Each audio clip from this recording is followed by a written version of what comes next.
Hey YouTube, how's it going?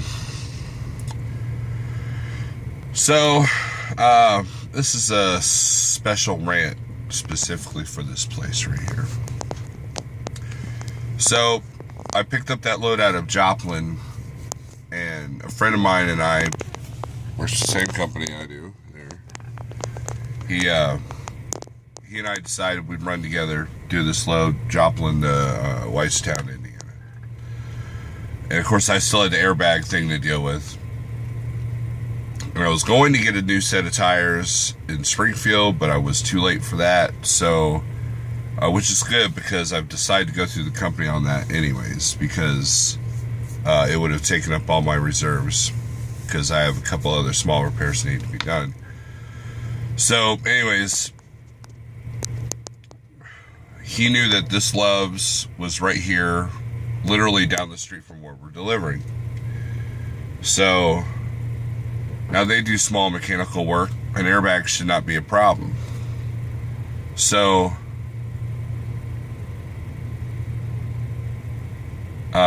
we called the Loves. They said they could do it. Cool. We'll get our 10-hour break in here. He's already got another load booked. I don't. This was yesterday, mind you. So we get here yesterday about 3 o'clock. And the first, I don't know, sign of problems is that the lead mechanic guy had to be, somebody had to go get him because he was out mowing the lawn, the grass over there. See that blue Warner truck is right there? Yeah, he was up in that area. And I'm like, okay, well, you know, corporate rules, they have to take care of the lawn, no big deal, you know. So I decided that maybe the airbags keep going out because the shocks on the back of the cab have gone bad. So I'll change those if they're not expensive. And sure enough, you know, so he comes back in, he calls parts or, you know, reasonable. So I'm like, let's do the 2 shocks and the new airbag. Okay, yeah, we can do that. Had to pay for some courier service to bring in the parts, and that's fine. I get it. You know, LTA charges you $15 just to call Peterbilt or somebody like that. So, so after about an hour and a half, my truck is in the shop, and he said, should be no problem unless the bolts on the shocks seize up, which, you know, that happens every now and then. I'm like, okay. So I'm hanging out with my friend Bill in his truck, you know, we're hanging out and looking at our phones and talking about life and everything, and I hear hammering noises coming out of the shop. I was in the second bay door there to the right. So I decide to investigate. I go in there, and my truck is jacked up like this, like the whole truck. There was a smell of grinding. He was using a cutting wheel. Sparks were hitting the back of the cab, scratching my cab, by the way.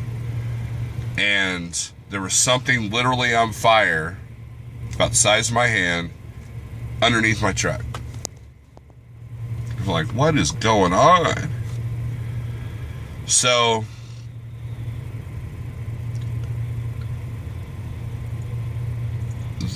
one of the mechanics that was working on my truck was like, he's literally like 400 pounds. Now, I'm not making fun of large people. I'm a large person myself. But that's why the truck was jacked up, because he had to get underneath and he almost got stuck. Like, okay, you know, that was the explanation there. And then the cutting wheel, he finally gets that bolt off and puts the fire out. Once he sees that I see him, he takes a bottle of water, puts the little fire out. And at this point, he hasn't done any work except that first shock. So I'm watching him put the first shock in, and there's this weight that's on the truck that he was having trouble putting the first bolt in, the one that he just cut off. And I'm thinking, well, maybe it was hard to get out because all the weight was on that bolt, because he had me start the truck so he could put the top bolt in, which slipped right in. And so at this point I realized this guy doesn't know what he's doing. So I'm like, look, I'll pay for the parts, I'll just store them, I'll just have somebody else put the other shock on. I just need the airbag put on at this point. Okay. So they're fumbling around. They can't quite figure it out because you have to jack the cab up to get the airbag in there. And it's literally just to jack it up, slip it in. It's all you got to do. And the last time I had this repair done at the TA in Oklahoma City, it literally took 30 minutes. It took longer for me to drop the trailer and to get the truck in the shop and sign the paperwork than it did to do the actual work. So, and these guys have no idea. They're putting the jack on top of my fuel tank. They're worried about the jack going through the floorboard of the truck. You know, it's just like all this stuff. And I'm like, wow, these guys literally cannot do this job. So I get on YouTube and I'm looking. There are videos on how to put an airbag on it's a 587, but it's the same truck, you know. So I'm like, but I don't dare tell them, you know, how to do their job, right? So I said, look, you need to call Peterbilt and ask them how to put that in. What's the best way and the best spot to jack up the truck? Well, do you remember where TA jacked it up? No. I was in the lounge. In 30 minutes it was done, you know?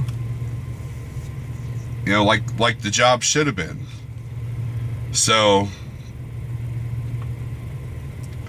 needless to say, I now have an airbag that's not put on, a shock that's not put on, and I still have the same problem, and now I don't have a load book because I was waiting for them to be done with their job before I did a load, for good reason, because for some reason simple repairs just aren't that simple anymore. Excuse me. So that was my day yesterday. So I lost a half a day, and at this point, because I'm going to go through the company to get my tires, you know what?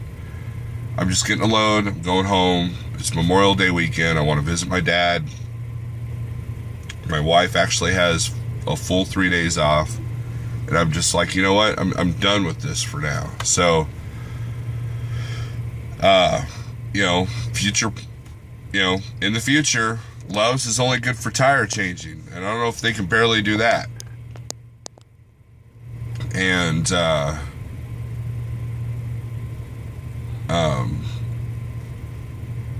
and when someone asks you if you can do a job, if you can't, say, no, I can't. You know, I don't know why they didn't have a problem, you know, saying, hey, you know what, that's beyond our mechanical abilities, you know, because some shops are like that. They're meant to change oil and tires, and that's it. You know, and other shops will be like, well, we can't do that here. You'll have to get that done over there, you know. But, you know, if I told them I had an air conditioner or, you know, turbo to put on or something, they would have been like, oh, no, we can't do that here. But for some reason, you know, I guess maybe because they thought the job would have been simple, you know, so they only charged me for parts. They did that right. They only charged me for the parts and the courier. And, you know, even though they put the one shock on, but it's just, you know, they knew I was upset. And I told them, I said, future reference, don't tell somebody you can do a job when you can't. Well, you know, we've done this on other trucks. What I witnessed, they haven't done it on other trucks. So now you're lying to me. So anyways, that's my rant for today. I'm still going to stick with the same format, but I just wanted to, this deserved its own little special piece. So here's a tidbit. If you go get work done, make sure the place can do it before you get it started. Later.